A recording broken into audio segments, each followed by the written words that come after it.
Sa Anilaw, Iloilo, patay ang 5 taong gulang na batang lalaki matapos pumasunog ang kanilang bahay. Sa ulat ng Superado Iloilo, natutulog ang pamilya na may-ari ng bahay nang magsimula po ang apoy. Nakalabas naman ang mag-asawa pati ng iba pa nilang anak at pamangkin. Pero naiwan po sa loob ang isa pa nilang anak.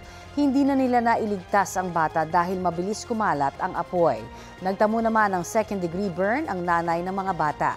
Ayon sa Bureau of Fire Protection ng bayan, nagsimula ang apoy dahil sa napabayaang kandila.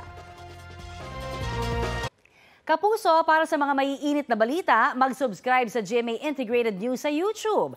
Sa mga kapuso naman abroad, subaybayan nyo kami sa GMA Pinoy TV at sa www.gmanews.tv.